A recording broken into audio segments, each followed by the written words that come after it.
ಗೆಳೆಯರೆ, ಗ್ರಾಮ ಸ್ವರಾಜ್ಯ ಮೀಡಿಯಾಗೆ ಸ್ವಾಗತ ಸುಸ್ವಾಗತ.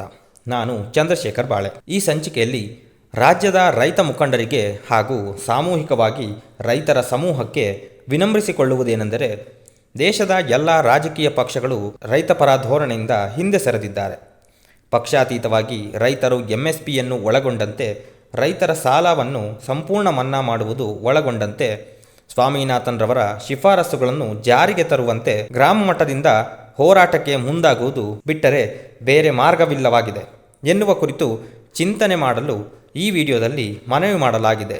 ಅದನ್ನು ಕೇಳೋಣ ಬನ್ನಿ. ದೆಹಲಿ ಪಾದಯಾತ್ರೆ ಕೈಬಿಟ್ಟ ರೈತರು. ಹರಿಯಾಣ ಭದ್ರತಾ ಪಡೆಗಳು ಪಂಜಾಬ್ ಗಡಿಯಲ್ಲಿ ಅಶ್ರುವಾಯು ಶೆಲ್ ಸಿಡಿಸಿದ ಪರಿಣಾಮ ಪ್ರತಿಭಟನಾನಿರತ ರೈತರು ದೆಹಲಿಗೆ ಕೈಗೊಂಡಿದ್ದ ಪಾದಯಾತ್ರೆಯನ್ನು ಶನಿವಾರ ಸ್ಥಗಿತಗೊಳಿಸಿದ್ದಾರೆ. ಅಶ್ರುವಾಯು ಸಿಡಿಸಿದ ಪರಿಣಾಮ 17ರಿಂದ 18 ರೈತರು ಗಾಯಗೊಂಡಿದ್ದರಿಂದ ಈ ನಿರ್ಧಾರಕ್ಕೆ ಬರಲಾಗಿದೆ. ಜಾಥಾವನ್ನು ಸ್ಥಗಿತಗೊಳಿಸಲು 2 ರೈತ ಸಂಘಟನೆಗಳು ನಿರ್ಧರಿಸಿವೆ ಎಂದು ರೈತ ಮುಖಂಡ ಸರವಣ್ಣ ಸಿಂಗ್ ಫಂಡೇರ್ ಅವರು ಸುದ್ದಿಗಾರರಿಗೆ ತಿಳಿಸಿದರು. ಭದ್ರತಾ ಪಡೆಗಳು ರಬ್ಬರ್ ಬುಲೆಟ್ಗಳನ್ನು ಹಾರಿಸಿದ್ದು ರೈತರೊಬ್ಬರು ತೀವ್ರವಾಗಿ ಗಾಯಗೊಂಡಿದ್ದಾರೆ ಎಂದು ರೈತ ಮುಖಂಡ ಮಂಜಿತ್ ಸಿಂಗ್ ರೈ ತಿಳಿಸಿದ್ದಾರೆ. ಸಭೆಯ ಬಳಿಕ ಮುಂದಿನ ಕ್ರಮ ಕೈಗೊಳ್ಳಲಾಗುವುದು.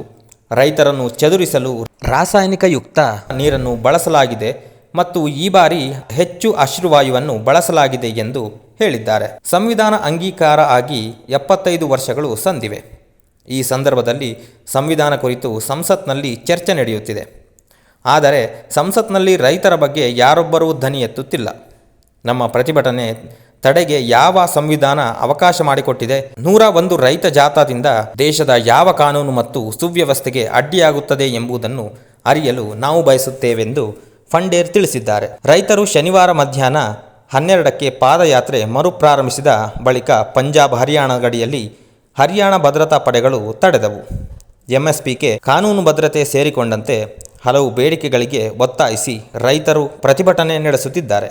ರೈತ ಮುಖಂಡರಿಗೆ ಗ್ರಾಮ ಸ್ವರಾಜ್ಯ ಮೀಡಿಯಾದ ಮನವಿ ಏನೆಂದರೆ, ದೇಶದ ಜನರನ್ನು ಕೊಳ್ಳೆ ಹೊಡೆದು ತಿಜೋರಿ ತುಂಬಿಸಿಕೊಳ್ಳುತ್ತಿರುವ ಕಾರ್ಪೊರೇಟ್ ಕಂಪನಿಗಳಿಗೆ ಯಾವ ಸಂವಿಧಾನ ಲೆಕ್ಕಕ್ಕೆ ಬಾರದು. ಇನ್ನು ಮಾನವೀಯತೆಯ ಕರುಣೆಯ ಪ್ರಶ್ನೆಯ ಕುರಿತು ಆಲೋಚನೆ ಮಾಡುವುದಕ್ಕೆ ಬೆಲೆಯೇ ಇಲ್ಲವಾಗಿದೆ.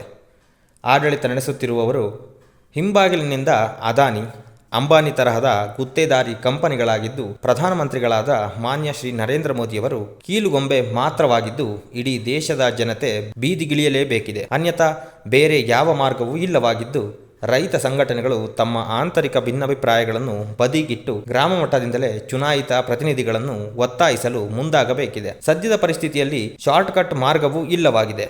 ಎಲ್ಲ ಪಕ್ಷದ ಚುನಾಯಿತ ಪ್ರತಿನಿಧಿಗಳನ್ನು, ವಿಶೇಷವಾಗಿ ಪ್ರಥಮ ಹಂತದಲ್ಲಿ ಸಂಸದರನ್ನು ಒತ್ತಾಯಿಸಲು ಭಾರತೀಯ ಜನತಾ ಪಕ್ಷದ ಪದಾಧಿಕಾರಿಗಳನ್ನು ಕೇಳಬೇಕಾಗಿದೆ. ನಮ್ಮ ಮತ ಕೊಡಿಸಿದ ತಾವುಗಳು ಸಂಸದರನ್ನು ಕೇಳಿ ರೈತ ವಿರೋಧಿ ನೀತಿಯನ್ನು ಅಳವಡಿಸಿಕೊಂಡಿದ್ದು ಯಾಕೆ? ಕಾರ್ಪೊರೇಟ್ ಕಂಪನಿಗಳ ಕಾರ್ಯಾಚರಣೆಯನ್ನು ನಿಲ್ಲಿಸುವಂತೆ ಒತ್ತಾಯಿಸಿ, ಸ್ವಾಮಿನಾಥನ್ ವರದಿಯನ್ನು ಜಾರಿಗೆ ತರುವಂತೆ ಒತ್ತಾಯಿಸಿ, ಇಲ್ಲವಾದಲ್ಲಿ ನೀವು ನಿಮ್ಮ ಪಕ್ಷಕ್ಕೆ ಸಾಮೂಹಿಕ ರಾಜೀನಾಮೆ ಕೊಡಿ ಎಂದು ಕೇಳುವಂತಾಗಬೇಕಿದೆ. ಮತ ಕೊಡಿಸಿದವರು ಜವಾಬ್ದಾರಿಯನ್ನು ತೆಗೆದುಕೊಳ್ಳಬೇಕು. ಮುಂಬರುವ ಯಾವುದೇ ಚುನಾವಣೆಗಳಲ್ಲಿ ಮತದಾರರನ್ನು ಮತ ಕೇಳುವುದಿಲ್ಲವೆಂದು ಘೋಷಿಸುವಂತಾಗಬೇಕು.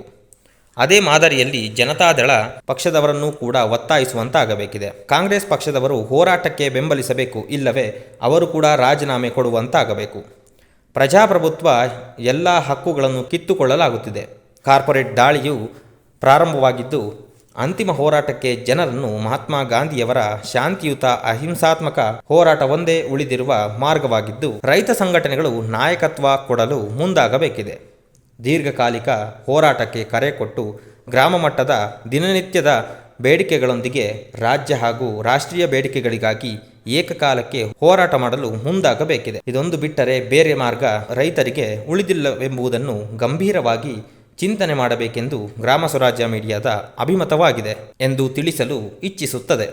ಧನ್ಯವಾದಗಳೊಂದಿಗೆ ಗ್ರಾಮ ಸ್ವರಾಜ್ ಮೀಡಿಯಾ.